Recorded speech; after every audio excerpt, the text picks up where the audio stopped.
በኢትዮጵያ የመጀመሪያ የሆነው ሰው አልባ ፖሊስ ጣቢያ አገልግሎት መስጠት ሊጀመር ነው። ይህን በተመለከተ የምናደርሳችሁ መረጃ ይኖረናል፣ ተሰሙናላችሁ። እስራኤላውያን በኢትዮጵያ የሚገኙ በርካታ ቤተሰቦቻቸው ወደ እስራኤል እንዲመጡ ለመጠየቅ ከሀገሪቱ ምክር ቤት ፊት ለፊት ከፍተኛ ተቃውሞ አድርገዋል። በተለይ በአሁኑ ጊዜ በትግራይ ክልል የተፈጠረውን ውጥረት ተከትሎ ለቤተሰቦቻችን ሕይወት ሰግተናል ያሉ እስራኤላውያኑ ድምጻቸውን በሀገሪቱ ፓርላማ ፊት አሰምተዋል። ጉዳዩን የምንመለከት ይሆናል። ኢትዮጵያን የያዘው የብሪክስ ስብሰባ ዶላርን ይተካል የተባለ አዲሱ የክፍያ ስርዓትን በተመለከተ ታዋቂውን ምጣኔ ሀብት ባለሙያ የማሳሰቢያ መልእክት ሰደዋል። መረጃው የጥንቅራችን አካል ነው፣ ተሰሙታላችሁ። የሱዳን አየር መንገድ በጦርነቱ ተቋርጦ የነበረውን የሀገር ውስጥ በረራ በይፋ መጀመሩ ተነገረ። ከፖርት ሱዳን ወደ ካርቱም የተደረገውን የመጀመሪያ በረራ የተመለከተ ዘገባም ይዘናል። ሰላም ጤና ይስጥልኝ ክቡራን አድማጮች፣ አብራችሁን ስትቆዩ እነዚህንና ሌሎችንም መረጃዎችን ታደምጣላችሁ። ለቻናላችን አዲስ ከሆኑ ሰብስክራይብ በማድረግ እንዲሁም ቪዲዮንም ላይክ በማድረግ ይጀምሩ። በቀጥታ ወደ ዝርዝር መረጃው። በኢትዮጵያ የመጀመሪያ የሆነው ሰው አልባ ፖሊስ ጣቢያ አገልግሎት መስጠት ሊጀምር ነው። በአፍሪካ የመጀመሪያ እንደሆነ የተነገረለትና ሰው አልባ ወይንም ዘመናዊ ፖሊስ ጣቢያ ስማርት ፖሊስ ስቴሽን በአዲስ አበባ ቦሌ ክፍለ ከተማ ላይ ለአገልግሎት ዝግጁ መሆኑን ከኢትዮ ኤፍኤም ታዲያስ አዲስ ዝግጅት ክፍል ጋር ቆይታ ያደረጉት በኢትዮጵያ ፌዴራል ፖሊስ ቴክኖሎጂ ማስፋፊያ መምሪያ ኃላፊ ኮማንደር ደምሴ ይልማ ተናግረዋል። ኮማንደሩ እንደገለጹት ይህ ዘመናዊ ጣቢያ ከዚህ ቀደም ከነበረው አሰራር በተለየ መልኩ ተገልጋዮች በአካል ፖሊስን ሳያገኙ በዲጂታል መንገድ በዋናው ማዕከል ከሚገኘው ፖሊስ ኦፊሰሮች ጋር በቪዲዮና በድምጽ በመገናኘት ጉዳያቸውን የሚያስፈጽሙበትም ነው። ምንም እንኳን ወንጀልን ለመከላከል የሰው ኃይል አስፈላጊ ቢሆንም የቴክኖሎጂ አንድ ግለሰብ ወንጀል ሲፈጸምበት በፍጥነት ሪፖርት በማድረግና በጂፒኤስ እንዲሁም በካሜራ የታገዘ መረጃ ለፓትሮል ፖሊስ በማስተላለፍ ወንጀለኞችን በፍጥነት ለመያዝ ከፍተኛ አስተዋጽኦ እንዳለውም ተገልጿል። አገልግሎቱ ለሁሉም ተደራሽ እንዲሆን ታስቦ በአማርኛ፣ ኦሮምኛ፣ ትግርኛ፣ ሶማሊኛ፣ እንግሊዝኛና በሌሎችም ቋንቋዎች እንደሚሰጥም ገልጸዋል። ጣቢያው ከኢትዮጵያ ፌዴራል ፖሊስ መተግበሪያ ጋር በመቀናጀት ስማርት ስልኮች ላይ ያለውን አገልግሎት እዛው በሚገኙ ማሽኖች ማግኘት እንደሚቻልም አንስተዋል። ይህ ስማርት ጣቢያ ከወንጀል ሪፖርት ባሻገር የተለያዩ ክፍያዎችን ጨምሮ እስከ 46 የሚደርሱ የመንግስት አገልግሎቶች መስጠት የሚችል ሲሆን ቴክኖሎጂው የሰው ንክኪ በመቀነስ ሙስናን ለመከላከልና መልካም አስተዳደርን ለማስፈን አማራጭ የሌለውም ነው ተብሏል። በቦሌ ድልድይ አካባቢ የሙከራ ፕሮጀክቱ ነው የተጀመረው። ይህ አገልግሎት ውጤታማነቱ ታይቶ እንደ መርካቶና መገናኛ ባሉ ወንጀልና የህዝብ እንቅስቃሴ በሚበዛባቸው አካባቢዎች በስፋት እንደሚተገበር ኮማንደር ደምስ ለታዲያስ አዲስ አብራርተዋል። ይህ በእንዲህ እንዳለ እስራኤላውያን በኢትዮጵያ የሚገኙ በርካታ ቤተሰቦቻቸው ወደ እስራኤል እንዲገቡ ለመጠየቅ ከሀገሪቱ ምክር ቤት ፊት ለፊት ተቃውሞ አድርገዋል። በተለይ በአሁኑ ጊዜ በትግራይ ክልል የተፈጠረውን ውጥረት ተከትሎ ለቤተሰቦቻችን ሕይወት ሰግተናል ያሉ እስራኤላውያኑ ድምጻቸውን ለሀገሪቱ ፓርላማ አሰምተዋል።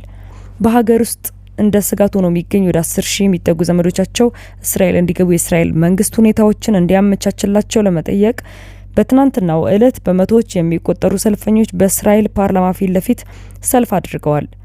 ሰልፈኞቹ የእስራኤል መንግስት ከኢትዮጵያ የሚደረገውን የዜጎች ማዘዋወር ማቆሙንና ለሂደቱ የሚመደበውን በጀት ማቋረጡን ተቃውመዋል። ከኢትዮጵያ እስራኤላውያንን የመውሰድ ሂደቱን ከተቋረጠ 3 ዓመታት ተቆጥረዋል። በኢትዮጵያ የሚገኙ ስደተኞችን የሚረዳው ድርጅቱ ባወጣው መግለጫ በኢትዮጵያ ባለው ግጭት ሳቢያ ሁኔታቸው እየተባባሰ የመጣውን ወገኖች ወደ እስራኤል ለማምጣት በአስቸኳይ በጀት እንዲመድቡ መጠየቁ ዘግቧል። እንደ ድርጅቱ ከተለያዩ እስራኤል ከተሞች የመጡና በአብዛኛው ኢትዮጵያ ተወላጅ የሆኑ 2,000 የሚጠጉ ሰዎች በትናንቱ ሰልፍ ላይ ተገኝተዋል። ሰልፈኞቹ በኢትዮጵያ የሚገኙ ቤተሰቦቻቸው ለዓመታት ለመዛወር ሲጠባበቁ መቆየታቸውን ገልጸዋል። የቤተሰቦቻቸውን ፎቶ ይዘው በምክር ቤቱ ደጅ ላይ ከፍተኛ ድምጽ አሰምተዋል። ይህ ተቃውሞ በ19ኛው ክፍለ ዘመን በተለያዩ ጫናዎች ወደ ክርስትና የተቀየሩና የቤተ እስራኤላውያን ዘር የሆኑ ኢትዮጵያውያን ቤተሰቦችን ወደ እስራኤል ለማስገባት ለዓመታት ሲደረግ የቆየ ጥረት አካል ነው። እስራኤል በ1970ዎችና 80ዎቹ ቤተ እስራኤል በመባል የሚታወቁትን ጥንታውያን የአይሁድ ማህበረሰብ አባላትን ስታስወጣ እነዚህ ወገኖች በኢትዮጵያ ቀርተው ነበር። በ1984 ዓመተ ምህረት በእስራኤል የሚኖሩ ኢትዮጵያ ተወላጆች በኢትዮጵያ የቀሩ ዘመዶቻቸው እንዲገቡ ግፊት ማድረግ መጀመራቸው ይነገራል።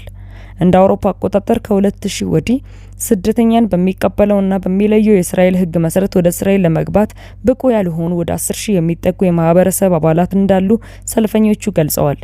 እስራኤላውያኑ ቤተሰቦቻቸው ከኢትዮጵያ እንዲመጡ መጠየቅ የጀመሩት በ2020 ሰሜኑ ጦርነት ከተቀሰቀሰ ወዲህ ነው። የእስራኤል መንግስት በኢትዮጵያ ያሉ ልጆችና ወላጆችን ለማምጣት የወሰነ ሲሆን ትዳር ያልመሰረቱ መሆን እንዳለባቸው መስፈርት አስቀምጦ ነበር። በ2021 2,000 ቤተ እስራኤላውያን ከአዲስ አበባና ጎንደር ከዓመታት ጥበቃ በኋላ ወደ እስራኤል እንዲሄዱ የተደረገ ሲሆን በ2023 ደግሞ ተጨማሪ 3,000 ቤተ እስራኤላውያን ወደ እስራኤል ገብተዋል። ከዛ መልስ ግን ለ2 ዓመት ከግማሽ ለሚሆን በጀት ታጥፎ ቤተ እስራኤላውያኑ ወደ ሀገራቸው እንዳይገቡ መደረጉ እነዚህ ቁጥራቸው ለ10,000 እንደሚደርስም ተገልጿል። ይህ በእንዲህ እንዳለ ኢትዮጵያን የያዘው የብሪክስ ስብስብ ዶላርን ይተካል የተባለ አዲስ የክፍያ ስርዓትን በተመለከተ ታዋቂ ምጣኔ ሀብት ባለሙያ ማሳሰቢያ መልእክት ሰደዋል። ኢትዮጵያ አባል የሆነችበት የብሪክስ ስብስብ የዶላር ጥገኝነትን የሚቀንስ አዲስ የዲጂታል ክፍያ ስርዓት ይፋ ለማድረግ መቃረቡ መዘገቡ የሚታወስ ነው።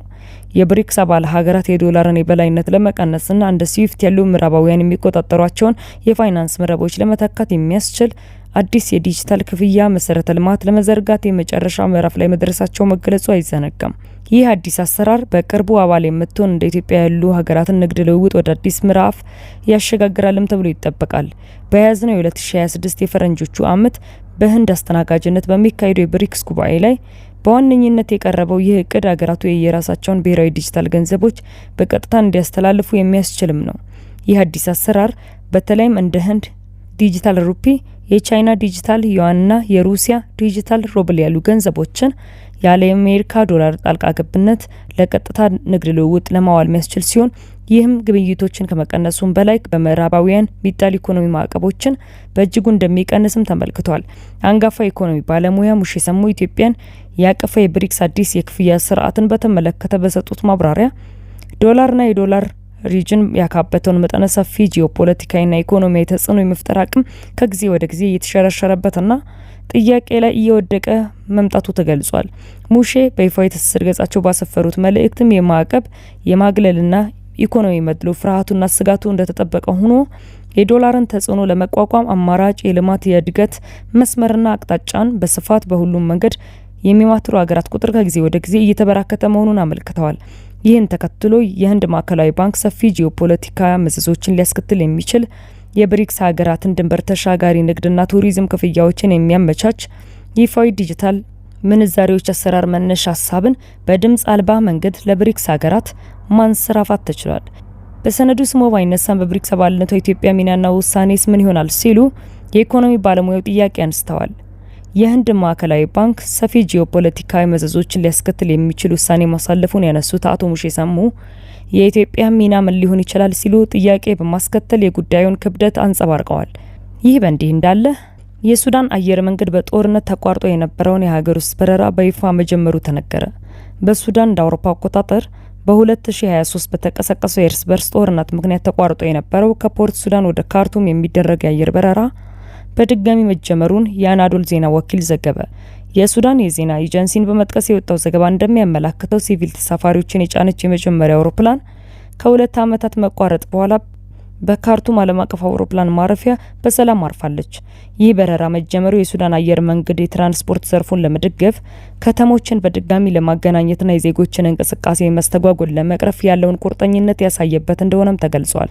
ዳግም የተጀመረው ይህ በረራ ለሱዳን ትልቅ ስኬት መሆኑን የጠቀሰው የአናዶሉ ዘገባ ሂደቱ ለሀገሪቱ አዲስ የሰላም የመረጋጋትና የማገገም ምዕራፍ ማሳያ መሆኑንም አስምሮበታል። በጂኦግራፊ አቀማመጥ መካከለኛ ስፍራ ላይ የሚገኘውና የሱዳን አቪዬሽን ምርጥ የሆነው ካርቱም ዓለም አቀፍ አውሮፕላን ማረፊያ ስራ አቆሞ መቆየቱ በሀገሪቱ የአየር እንቅስቃሴ ላይ ከፍተኛ ጫና ፈጥሮ እንደነበረም ዘገባው አስታውሷል። ክቡራን አድማጮች ለሳቱ ያጠናቀርኩላችሁ መረጃ ይህን ይመስል ነበር። ከጥቂት ሰዓታት በኋላ በሌሎች መደመጥ ካለባቸው መረጃዎች ጋር እንደገና የምመለስ ይሆናል። እስከዚያው መልካም ቆይታ።